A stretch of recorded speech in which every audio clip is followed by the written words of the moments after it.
Good morning, everybody. My name is Sonia Clayton. I am the President and CEO of Virtual Intelligence Providers.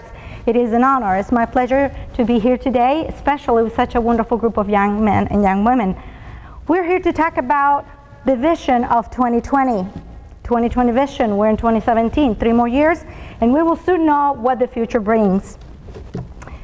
Let me start by telling you a little bit about myself. Who is Sonia Clayton? Where did she come from? And what happened with me? I started in Colombia. Actually, I was born in Colombia. My parents were living in that part of the world in the 1960s when I was born, so I already told you how old I am. In those days, it was the days of the narco-guerrilla movement. Difficult, challenging days. It was a time where the narco-traffickers got together with the guerrillas and created the Colombian violence, a war that actually lived through Colombia for over 50 years, and it took a toll of about 250,000 people. Very few people know about this, but that's where I come from. Those were my early beginnings. I started in Colombia, and by the time I was 11, my mother made a decision to move to Venezuela, so I grew up in Venezuela. So if you do perceive an accent, it is indeed an accent and not a speech impediment. Let me tell you something about that. When I was a little girl, I used to imitate a lot of the Americans that had an accent, so I will speak with an American accent just to make fun of them. Now everybody makes fun of me. When I was a little girl, I will attend church, and it was a lot of American missionaries, and so that's what I picked up, the accent. But then I came to America in 1984, and I was assigned in my church community to be a Sunday school teacher. So this little girl comes to me and sees that I am expecting my first child, and so in her little attitude, she just starts swinging in front of me, and she says, "Sister Clayton, are you pregnant?" And I said, "Yes, I am pregnant. I'm expecting my first child." And then she looked at me with a very concerned look in her face, and she said, "Is your child going to speak funny like you do?" Obviously, she had a genuine concern. She knew that I was, that I had an accent. She picked it up. Kids are honest. They say the truth. So she came out and told me that. All right. Let me tell you what influenced my background, my life. Living in Colombia, I was influenced by 3 important factors. One was the American influence in everything that we were doing in those days. America was very aware of the fact that Colombia was being heavily influenced by socialists and by narco-traffickers. At that point, the military personnel that was in charge of overseeing what went on in Colombia, they will take the time to always take care of us once a town will be attacked or once some kind of disaster happened in Colombia. Americans will be immediately involved. I vividly remember how these American helicopters will come into Colombia and bring aid. They will bring 50 pounds of goods of any kind, beans, rice. They will bring water. They will bring dry milk and other stock items that we needed, staple foods that were needed after a disaster. American missionaries were always there as well. I noticed that the Mormons were there, the evangelical Christians were there, the Jehovah's Witnesses will come, the Baptists were there. Good people, good-hearted Americans trying to help the people in Colombia. And then, obviously, those factors influenced my life as a child. Hence, I was influenced in terms of Christianity. An indoctrination of faith, something that I'm deeply grateful for because it touched my life forever. In 1984, I came to America alone and with $50 in my pocket, unable to speak English and not knowing what this country will give me or I will give to this country. So, at that point, I decided that I was going to give America the best of me. And so I started a process of American adoption. American adoption meaning that I had to adjust all the way into a new culture, a new language, and a new job. And so let me tell you 3 stories about my new culture, new language, and new job. My new culture. Here I am in Salt Lake City, Utah, trying to cross the street. And in our countries, we don't have the same kind of order and the same kind of organization and different wonderful path for everything like it happens in America. So here I am, I see some white lines in the road, and I didn't realize that those were designed for pedestrian crossings. And so here I am just crossing the street in the middle of Salt Lake City any way I could, or the way I knew how to cross the street, and out of the sudden a policeman gets behind me, and the policeman turns on a speaker and says, "Excuse me, ma'am, are you jaywalking?" And so I look at him very surprised, and I say, "No, I'm Sonia Clayton." This is how ignorant I was in terms of understanding of the culture. In terms of the new language, well, I had trouble learning the language like anybody else does, like any foreigner. The Bible talks about 3 different kinds of suffered individuals. When Jesus Christ talked about these individuals, he mentioned the widows, he mentioned the orphans, and he mentioned the foreigners. So it's very hard to be a foreigner. He files into that category. So pay attention to that. So learning a new language was my next challenge. So I started working in a grocery store, and I was learning a new word every day. And so in this effort, I am endeavoring very hard at learning a new word every day. And I noticed that they had arrested a young man inside the store, and I asked what was going on, and somebody told me, well, this guy is a shoplifter.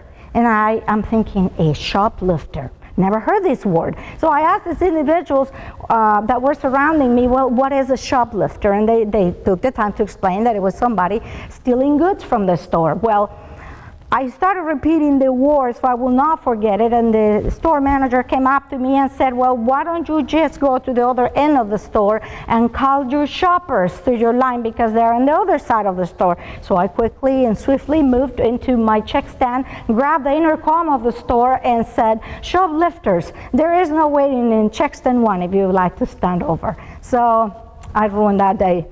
A new job. I took a new job, any job I could. I was always trying to do what it was necessary for me to survive. I was so happy to find jobs in America that I took 3 jobs. I was that excited about this place.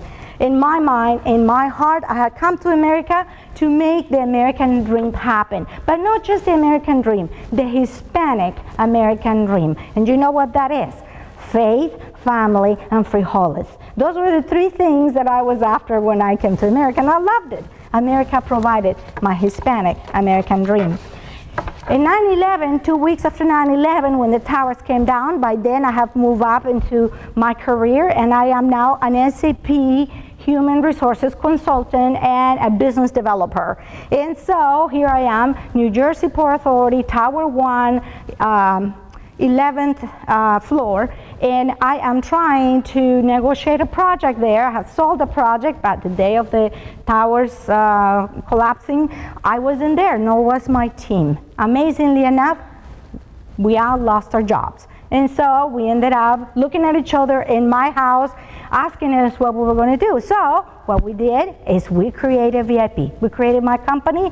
Today, VIP is a company with an economic impact of $40 million since inception. So we can say we have been richly blessed. And by the day, we continue to be blessed. The company has been named Houston Fast 50, Houston Fast 100, and we have most recently been or received the honor of being Best CEO of Small Business Operations in Houston, Texas. So this is a wonderful thing. God bless America. It only happens in a place like America.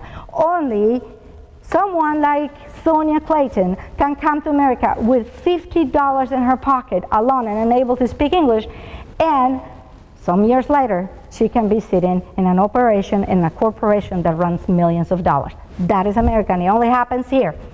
So let me tell you, as a student, as a visionary of the future, what do I see for Business 2020? What is going to happen? What are going to be the new trends for Business 2020? You guys are young students. Let me remind you that the Hispanics in this country are one of the fastest growing sectors and one of the fastest growing communities in the United States. However, we have the highest dropout ratio in the United States. And when I say dropout ratio, it could be high school dropout, or it could be college dropout. In my heart, this is a very, very sad thing, because only in America you can achieve the dreams that I just mentioned to you. But if you don't have the necessary education to get what you need to get, you will never achieve the American dream. And that is exactly what happened to me. I came to America and I never ceased to pursue education of any kind, whether it was knowledge that I acquired on my own and self-educated myself, or whether it was learning a new language that it was necessary or important to me, or whether it was simply going back to college as I did as an older woman. So never abandon your dream of education, because everything that you have in your head is eventually what is going to make you successful. So don't forget that. Imagine a world that is different than the world that we have today, a world that is going to show you a complete different dimension. That is probably going to be 2020, or maybe 2030 or 2050. By then I won't be here. Imagine yourself as an image bearer of God Himself, and your works reflecting His perfection. Imagine yourself doing that. Why not? That's exactly what I thought. If I am indeed a child of God, why can't I just simply reflect some of my perfection in what I do, in my work, in my studies, in my education, in my output, whether it's professional or educational? This is very important to you.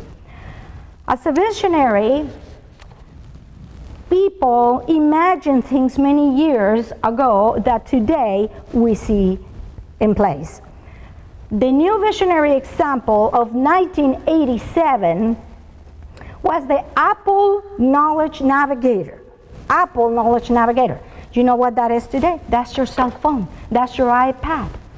That is the new Apple products that you have today. In 1987, that was the new vision of Apple.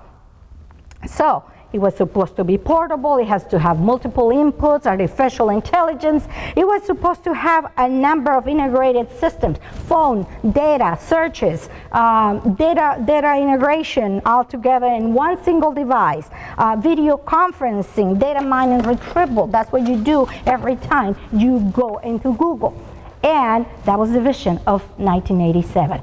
Look what it became. So it starts with a dream. It starts with a vision. It starts with a vision of the future. So it's important that as young men and young women, you guys get involved into dreaming that vision. Now, don't stay dreaming all the time. You got to put action into that dream. But for now, let's start with dreaming.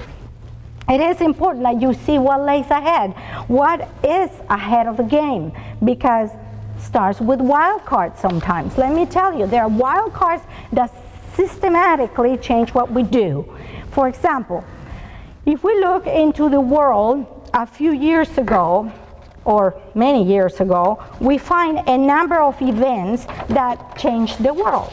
It could be World War I, World War II, it could be the death of Martin Luther King. But you can see in those events that although catastrophe is part of the event, it systematically changed the world or changed the environment that we're in. But in the middle of disaster and catastrophe, as rough and drastic as it can be, you find a tremendous opportunity. And that's what I did during the days of 9/11. That is exactly what I did. I found a wild card of opportunity in the middle of disaster. I saw that the market was going to crash quickly, and if I created a company in technology that was going to diminish the pricing of the market, and I was able to produce consultants at a much better rate, I was able to jump in a wagon that was going to take me far away. And that's exactly what I did. I found opportunity in the middle of disaster.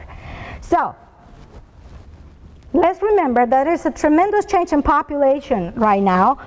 We expect that by 2020, the largest population in the world is going to be the boomers. People between the 55 and 64 years of age is expected to be 75% of the population. Picture that. Now start thinking about what can I do for all these old fogies? What can I do for all these people that are aging? That is exactly one of the best markets in the future right now.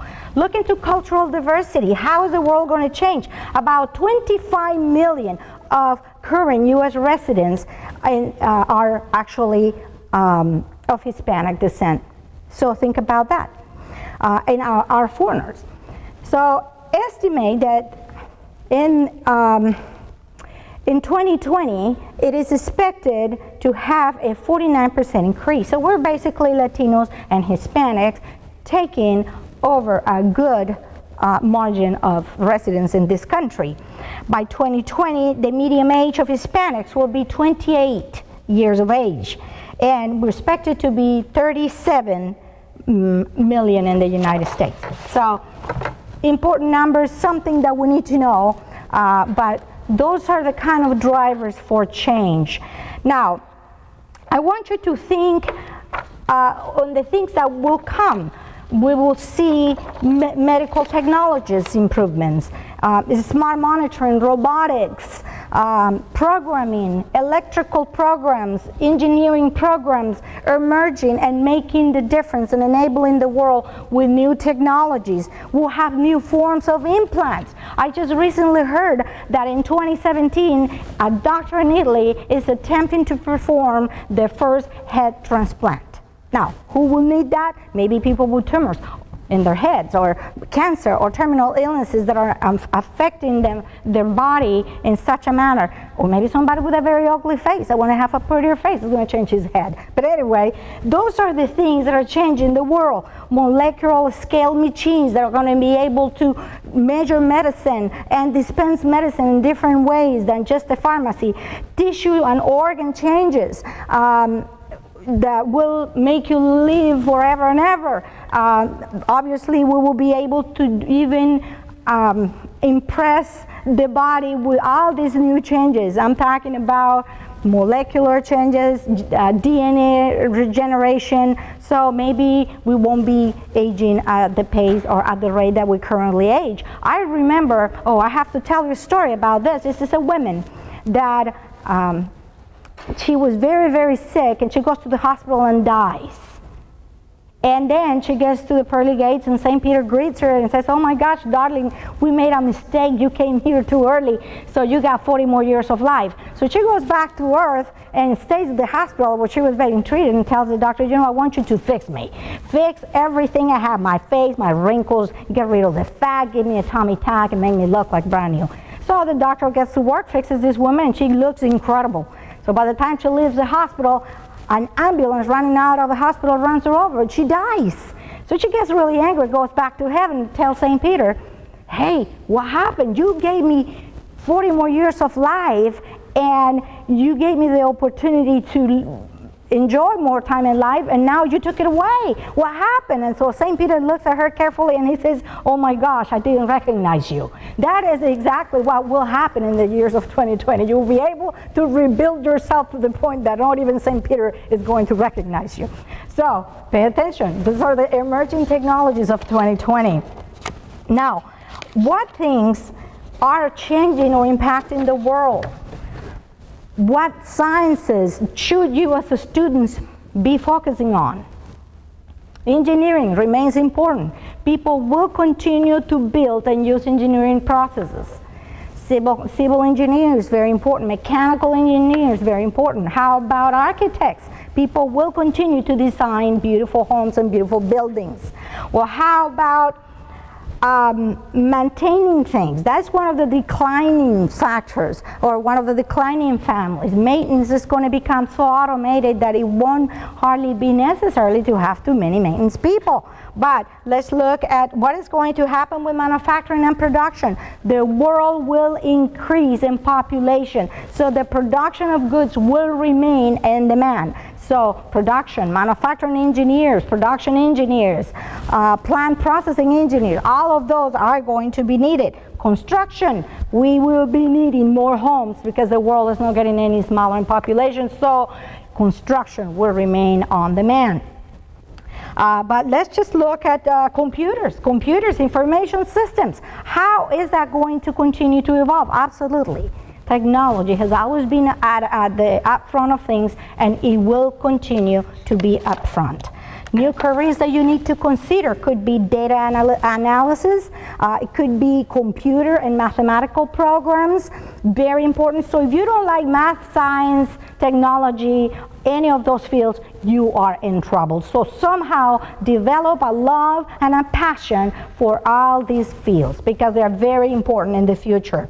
More specialized salespeople, people that have the capability to communicate, to interact with people, to sell, to demonstrate the power of a product, and to push that product in the market. Very important. Keep an eye on that. Creative design and disruptive technologies. Do you think that Apple is a disrupting technology? That is exactly what we need to continue to build. More iPhones, more technologies that are totally disrupted, that take the continuum, that take the norm and completely flips it upside down and disrupt the market. That is disrupting technology, and you need to focus on learning more about what that is and how you can become the innovators of tomorrow. Human resources and organizational programs may continue to exist because the human factor never goes away. Very important. So if you're looking at a career, think about that. Law enforcement is one of the fastest growing fields of employment in America, because we are not any secure at this point in America, and probably we won't be secure for a long time. So people are concerned with terrorist attacks. People are concerned with any kind of attack or threat, even technological or physical. So security is a growing field in America.